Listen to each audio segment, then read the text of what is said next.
Welcome to From Betrayal to Breakthrough. This is Dr. Debi Silber, and today's guest is Eva Love. And in 1989, Eva had a profound spiritual experience where she was given techniques that transformed her life. Within 3 weeks, Eva's life changed so dramatically that everyone around her wanted to have the same. That launched her into teaching and working with clients, leaving her high-powered corporate position.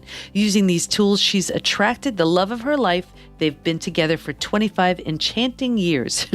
Her love miracle system has created extraordinary results. 87% of Eva's single clients are either married or in a committed relationship within 12 months. She's worked with over 85 clients, and having her own betrayal experiences, Eva's come to this topic having healed from each heartbreaking treachery, and she's helped many of her clients heal from their betrayal experiences as well. And I've known Eva for a few years, and I've always been so drawn to her warmth and loving spirit. She's used her own tools to hear from 4 big betrayals, learning so much about strength, love, and forgiveness each time.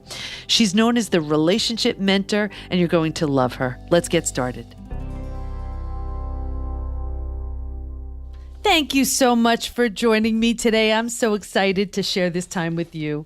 Let's just dive right in. You know, I really wanted to get you on the podcast because sometimes we've been betrayed once or twice, and you seem to have a whole string of them. You're like a betrayal magnet for some reason. So yeah, I did that for quite a while until I got through it and cleaned that mess up inside myself. Wherever we have wounds within ourselves, those are the things that we attract. So that's what I want to dive into, because what do you think your wound was that attracted? Let's just talk about the first betrayal. Well, the first betrayal was my first husband, who was a philanderer, a womanizer, and an alcoholic. So what I learned from that, first of all, was I discovered, this happened, of course, when I was very young. And then I got a little older, and I realized that what I did was I had this profound spiritual experience. And when I had that, a lot of information came into me. And one of the things that I realized was that I had a lot of wounds to heal, a lot of painful experiences, starting with my dad beating me as a child. Anyway, so this first husband, was constantly cheating on me. And finally I left him and divorced him and took my children, and that was the end of that. But the pain of what had happened stayed with me. Mm-hmm. And whenever I would think about him, I would be angry that he had done this to me. And I was never one to be a big victim, but there was a victim story there. And so when I prayed about this, when I said, okay, so how do I heal this? What I heard was, you have to look at yourself. So the question that I heard was, had I ever been unfaithful to myself? Oh, that's interesting. What was your answer? Yes, I had. Mm-hmm. I had abandoned myself for other people constantly. And I wasn't faithful to my values, to who I am.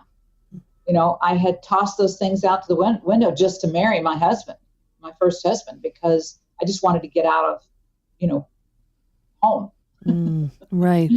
And so when you realized that, when you made that connection, how did that help you? Oh my gosh. Well, first of all, I felt this power, this sense of taking responsibility and realizing that it seems like it would be a downer, but it's actually a huge weight was lifted off of me, because I realized that this hadn't happened to me. It happened as a result of an unconscious belief system that I was holding.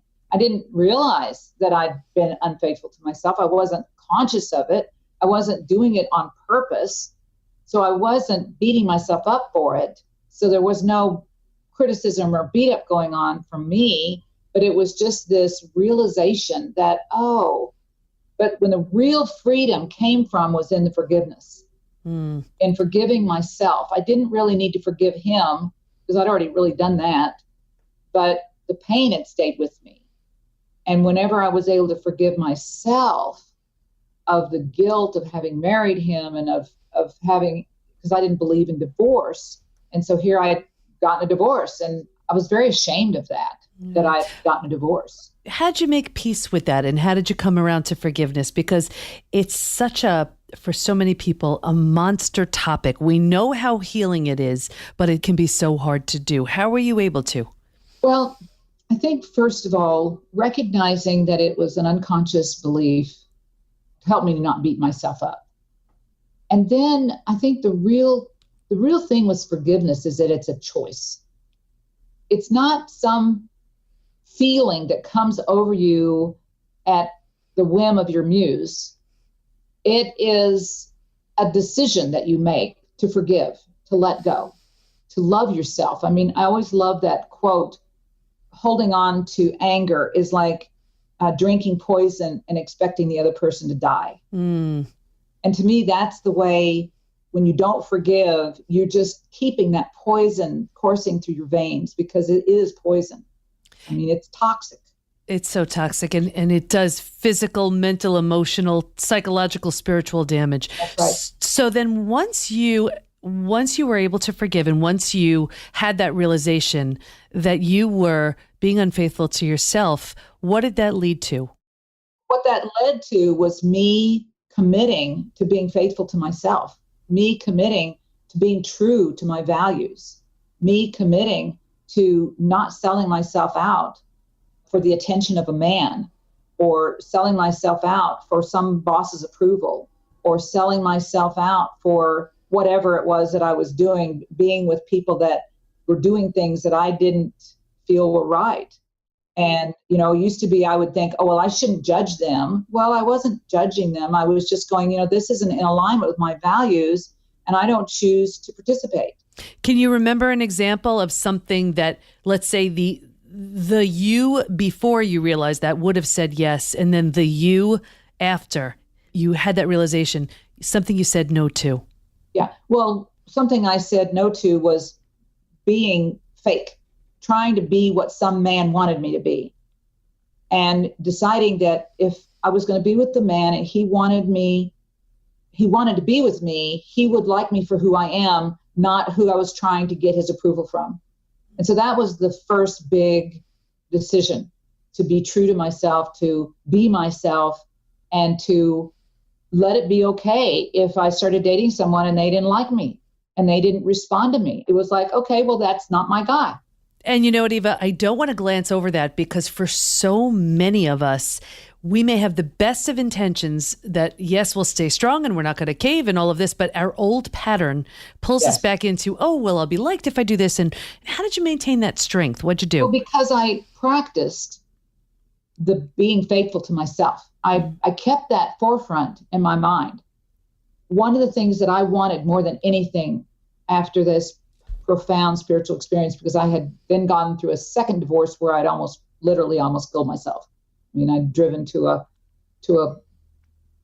cliff to drive off, and heard the voice inside say, "Don't do this, Eva. You're sick. It's like you've got the flu. You'll get over it. Stop the car." And I was able to stop the car, thank God. Was this your second betrayal? It wasn't my second betrayal, but it was my second marriage. And after that is when I had this profound spiritual experience, because I had gone to the depths one way and had gone, done counseling and all the things that you think will help you, but none of it helped me. Mm-hmm. And then I was able to finally just say, God, help me. And in that moment, I had this profound spiritual experience where I felt the light and the warmth and the love, and it was just amazing. And then the next day, these tools that I've been teaching since came to me. It was 29 years ago. And it's so amazing. You hear this time and time again, how we have to be, of course, we're never broken. We only feel broken, bent, but we have to be at that point where we absolutely surrender. Complete surrender. That's exactly where I was. I had done everything I knew to do. I had gone to shamans. I had gone to spiritual teachers. I had gone to ministerial counselors. I had done every kind of therapy, hypnotherapy, and all kinds of therapies. I'd spent 3 years and literally thousands and thousands and thousands of dollars. Mm-hmm. Anybody who said they could help me, I was shelling out the dollars. I had a big corporate job. I had plenty of money. So money was not an issue. I just wanted to get well, but I wasn't. It's like no matter what I did, it just went right by me. It didn't go in. And so finally, just with my back against the wall, I didn't know what else to do. I was in total despair. I knew I wasn't going to try to kill myself again, but I didn't know how I was going to go on. I was just so miserable, and I was making everybody around me miserable. And I just knew I had to do something. So, yeah, it's so interesting because here you were, best of intentions, going to every healer you can find. Yeah. And you just couldn't find the healing. With so many people who've been betrayed, trust is such a big part of it. And it's even in trusting all those healers. It's hard enough because we've been betrayed. We don't trust ourselves. We obviously don't trust our betrayer. And it's hard to trust in this new person, this expert guru, doctor, healer, who we sort of put our hope in. And you did repeatedly, and that still didn't work. So then what happened after that? You mean the next betrayal that I encountered? So the next betrayal was, again, it was back after my first divorce, and I had moved back to my hometown, Tulsa, Oklahoma, and my brother and sister-in-law lived there. My mom, actually both my brothers at that time were living there. But one brother I was really close to, and he was my main support. And before he married his wife, he was helping me. He was like the amazing uncle to my children. Anytime I needed something, if I had a flat, I'd call him and he'd come fix it for me. Or if something happened to a faucet in the house, he'd come and fix it for me. He just was there to support me, and I really had no one else. Mm-hmm.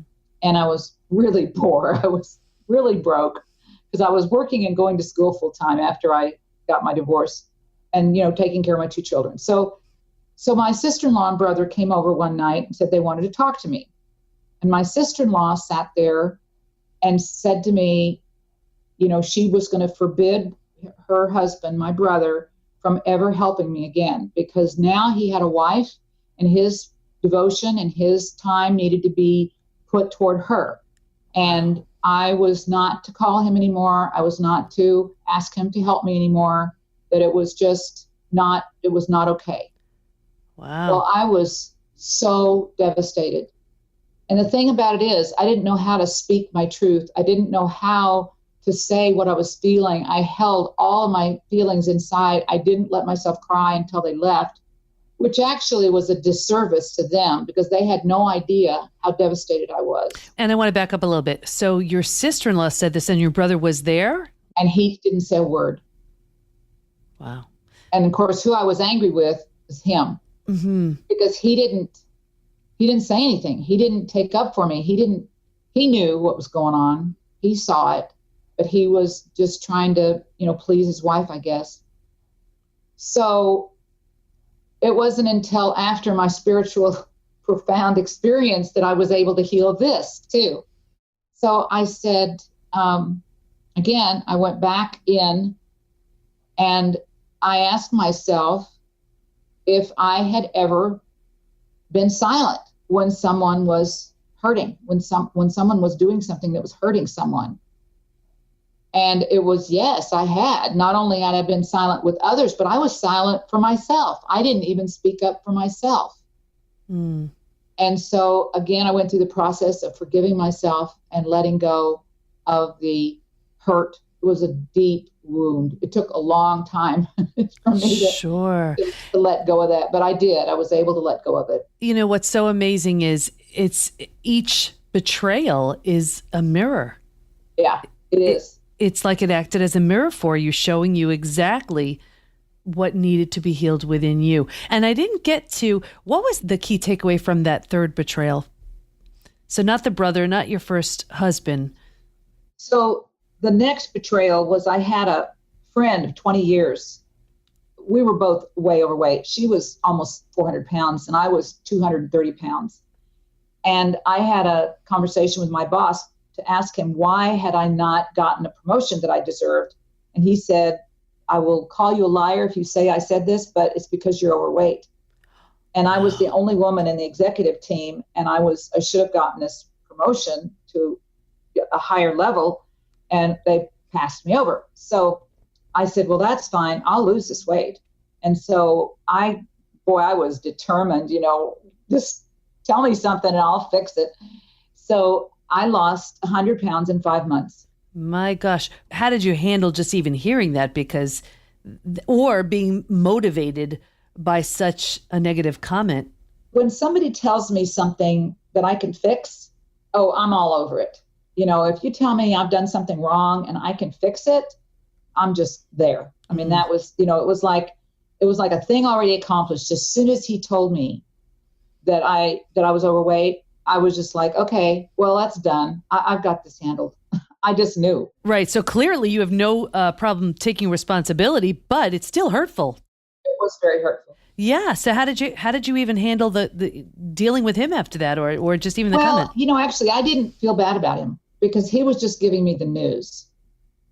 What really hurt me was that my best friend quit being my friend. That was the betrayal. It wasn't my boss. Mm-hmm. My boss was on my side. He was trying to help me because he really shouldn't have said what he said, and he knew he shouldn't have said what he said. He knew that it was against the law, but he was a friend, and that's why I went to him. And he told me the truth, and I appreciated that. I wasn't angry with him. Okay. I wasn't angry with the men that had made that decision because they were just operating from their belief system. And, I didn't take it personally, but what I did was took responsibility, like you said.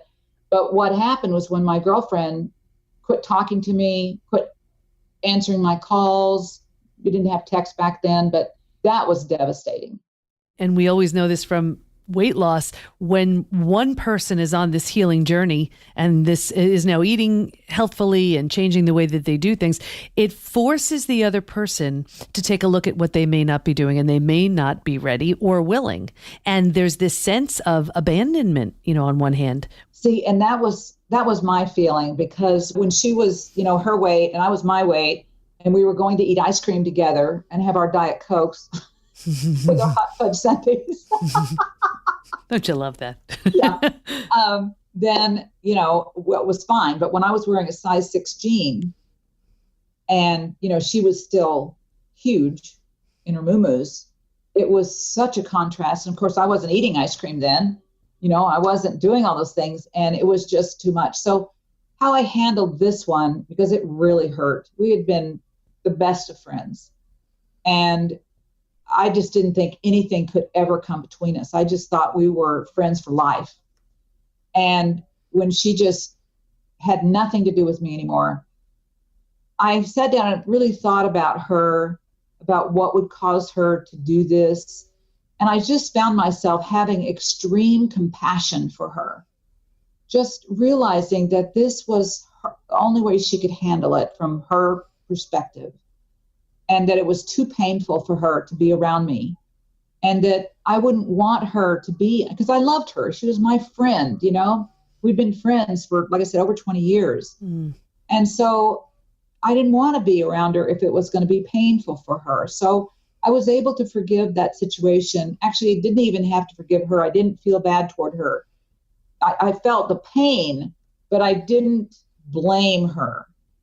I just knew it was the situation that she wasn't able to handle. Right. So that was the third betrayal.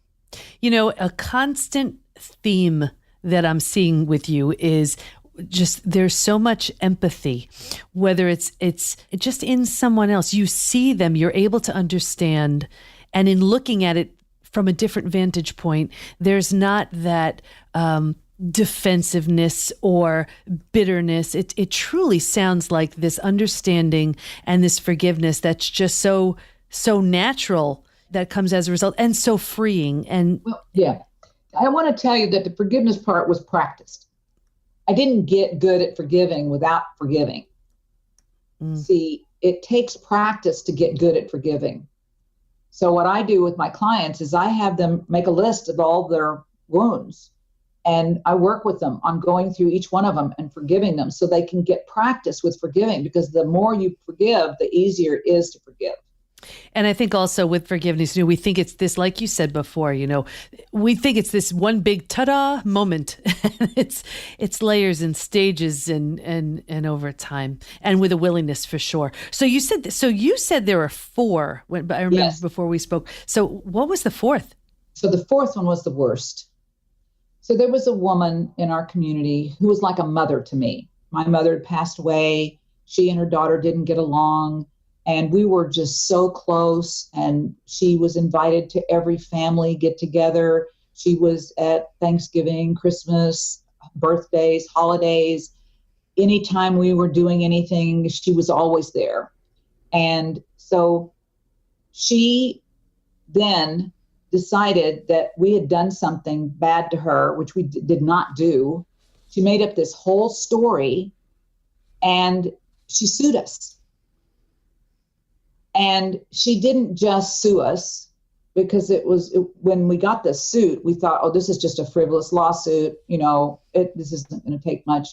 Well, she wrote to every law enforcement agency in the country, from the Justice Department to every department of anything where she thought she could get us in trouble.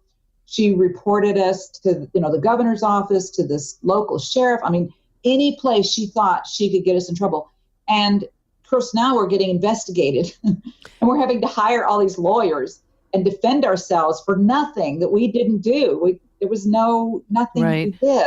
What do you think caused that shift in her? I mean, where'd that come from? I think she had a mental thing. And I think her daughter was jealous of us. And I think her daughter was feeding her a lot of poison, about us, because she was getting older. And I think maybe her daughter thought that, maybe she'd leave her money to us, and we didn't want her money. I didn't have anything about that. I just loved her. And so this was just devastating. We ended up spending all of our nest egg on attorneys, and actually ended up having to take bankruptcy because we had nothing left. And it was just devastating. And I got to tell you, that took some time. And I worked on it for years. I mean, literally, I worked on it for years and years. You talk about layers. I would forgive something, and then it would come back, and there would be something else, and I'd have to forgive that. And then I'd have to come back and forgive that. But when it came down to what was the main thing, is that, again, I needed to speak my truth. I wanted to defend us against her accusations right from the beginning. And my husband said, don't defend yourself. He said, just let go of it, and it'll all be okay. Well, it wasn't okay. And I should have right away defended myself and spoke my truth. And I think then it would have nipped it in the bud, and we wouldn't have had that whole thing. So what I've learned is that anytime there's anything false said about me, I immediately jump on it. I don't let it go. I don't let it simmer or fester, because what we did was we just allowed it to fester. Mm-hmm. So the big takeaway from that was that I needed to speak my truth. Right. Which was something that I guess you learned in an earlier betrayal, and it's a powerful concept that needs to be reinforced. So what's something, what advice would you give listeners who are struggling with a betrayal, and they, maybe they've had more than one, and they're wondering, why is this happening, and what could possibly be the benefit, or what can I gain from this experience? Well, and see, here's the thing, asking those questions, not of your head. See, here's the thing that's so key to all of this work, is that you've got to get out of your head. If you're in your head and you're trying to figure it out, you're in the wrong place. It's not going to work, because you're not going to get the answer from your head. You're going to get it from your inner voice, because that inner voice is the truth.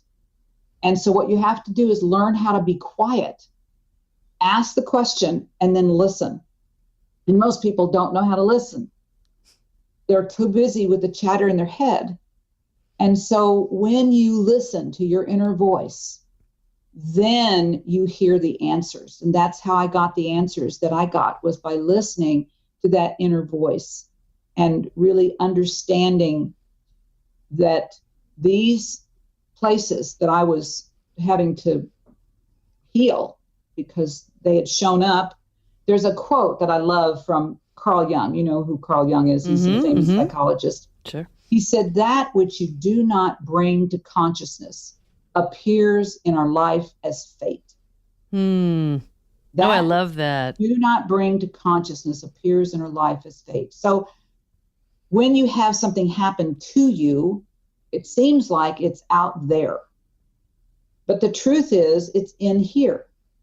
Because one of the ways I like to think about my belief system is I like to think of a projector, an old style movie projector, where you have the roll of film that is threaded down in front of the light, and then the light shines and it shows the film on the screen.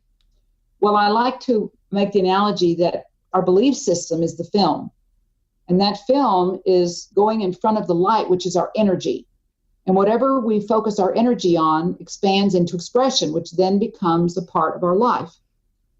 Well, the part that most people don't realize is that 90% of their belief system is subconscious. And it was formed by the time they were, well, some psychologists say 3, some say 5, some say 8, and I don't really care. I just know it's formed in your childhood, and you don't know what's running you. You wonder, why can't I get out of bed in the morning and go exercise? But it's because there's some belief that you're holding that it's way more important to stay in bed than it is to get out. That secondary gain and that mind chatter is so much louder than that inner voice. And it's just a belief that hasn't been challenged. So here we are running our life and doing things that seem irrational, like overeating or overspending or wasting time or whatever it is we're doing. And until we get to what is the belief behind that and change the belief, then we can heal that and create different habits. Absolutely. Absolutely. So what do you want to leave everybody with? Well, I guess the most important thing is to give yourself time to listen to yourself, to really pay attention to what you're feeling. One of the assignments that I always give my clients is to take their disappointments, their wounds, their pain, their hurt, and allow yourself to look at it.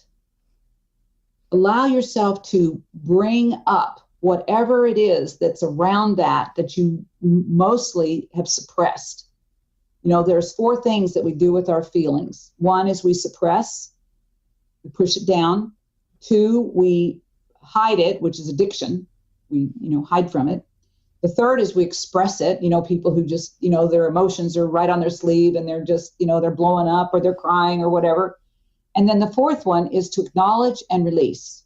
And that's what I teach my clients, is how to acknowledge your feelings and how to release them and then create what you want instead.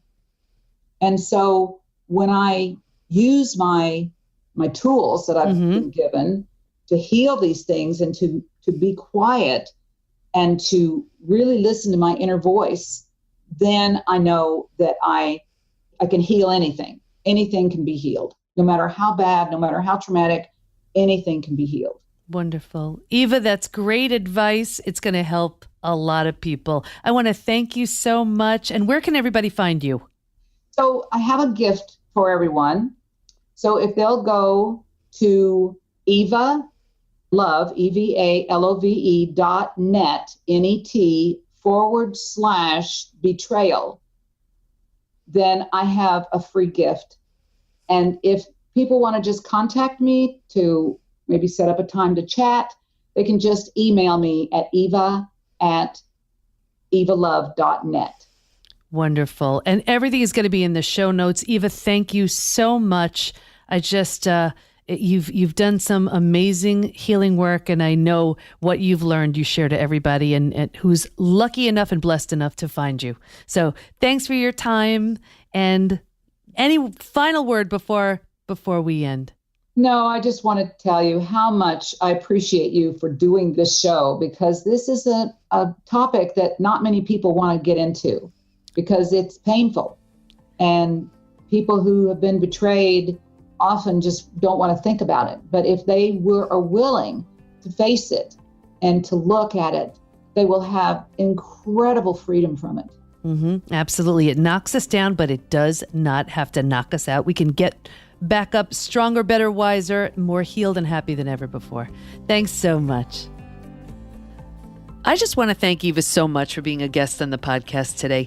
I'll have links to connect with her, which I'll share in the show notes at pbtinstitute.com/podcast. Here's my biggest takeaway. Each betrayal gives us so much to learn about ourselves, about life, and when we do, we're so much stronger, wiser, and better. If you haven't already, head over to pbtinstitute.com and get my gift, How Your Biggest Crisis Reveals Your Greatest Gift, and let us support you. Go to Facebook and join our group, Women Hacking Betrayal, where we give information, tools, and support to help you move forward and heal once and for all. Can't wait to be with you next time, and here's to your breakthrough.